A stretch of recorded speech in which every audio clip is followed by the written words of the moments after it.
नमस्कार दोस्तों, जय श्री कृष्णा, राधे राधे।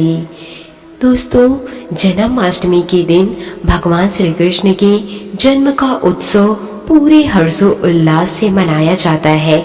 श्रद्धालु इस दिन व्रत रखते हैं और भगवान श्री कृष्ण के जन्म की कथा सुनते हैं। कृष्ण जन्माष्टमी के दिन कथा सुनने से कान्हा जी का आशीर्वाद प्राप्त होता है। तो दोस्तों, इस वीडियो के अंत तक बने रहिएगा।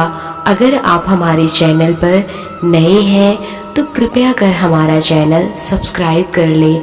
देर न करते हुए वीडियो शुरू करते हैं।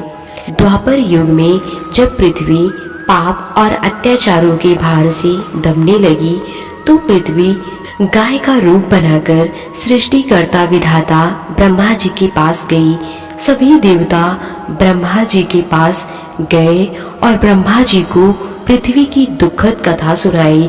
वहां उपस्थित सभी देवताओं ने निर्णय किया कि इस संकट के समाधान हेतु भगवान विष्णु के पास जाएंगे और सभी लोग पृथ्वी को साथ देकर क्षीर सागर में भगवान विष्णु जी के पास पहुंचे, जहां भगवान विष्णु शेष शैया पर शयन कर रहे थे। वहां जाकर सभी देवतागण भगवान विष्णु की स्तुति करने लगे। स्तुति करने से भगवान विष्णु की निद्रा भंग हुई। तब विष्णु जी ने सबसे आने का कारण पूछा। तब दीनवाणी से पृथ्वी बोली, महाराज, संपूर्ण भूमंडल पाप और अत्याचारों से घिर गया है और पृथ्वी इन पाप और अत्याचारों के भार से दबने लगी है। इसलिए कृपया करके इस संकट को निवारण करें। यह सुनकर भगवान बोले, मैं ब्रजमंडल में वासुदेव गोप की भार्या कंस की बहन देवकी के गर्भ से जन्म लूंगा। इसलिए तुम ब्रजभूमि में जाकर यादव कुल में अपना शरीर धारण करो। इतना कहकर भगवान विष्णु अंतर ध्यान हो गए और देवता तथा पृथ्वी ब्रजभूमि में आकर यादव कुल के नंद यशोदा तथा गोपियों के रूप में पैदा हुए। इसके बाद कुछ दिन ऐसे ही व्यतीत हो गए। वासुदेव नवविवाहित देवकी तथा साले कंस के साथ गोकुल में जा रहे थे।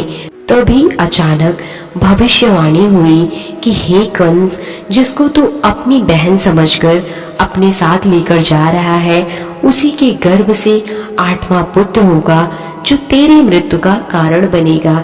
इतना सुनते ही कंस तलवार उठाकर देवकी को मारने के लिए दौड़ा। तब वासुदेव जी ने कहा, कंस, यह औरत बेकसूर है और बेकसूर स्त्री को मारना उचित नहीं है। इसलिए जब भी देवकी के गर्भ से पुत्र का जन्म होगा तो पैदा होते ही मैं आपको अपनी सब संतान दे दूंगा। तो आपको कौन मारेगा? कंस ने उनकी बात मान ली और वासुदेव तथा देवकी को ले जाकर जेल में बंद कर दिया। जब भी देवकी के पुत्र होता तो कंस उन्हें मार देता।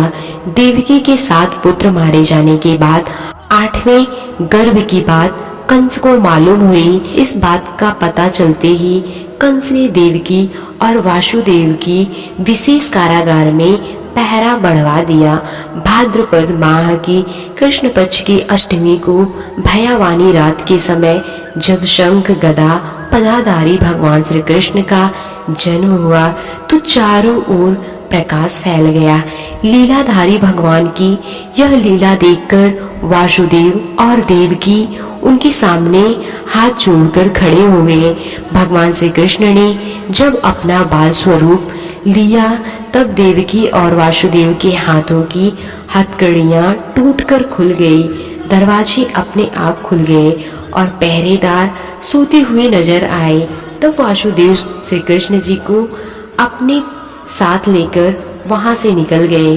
जब वासुदेव ने यमुना को पार करने के लिए अंदर प्रवेश किया तो यमुना का स्तर बढ़ने लगा। भगवान के चरण कमल छूने को लालायित यमुना कृष्ण द्वारा पैर लटका देने पर भगवान के चरण कमलों को स्पर्श कर उतर गई, वो बिल्कुल घट गई। वासुदेव यमुना पार कर गोकुल धाम पहुंच गए।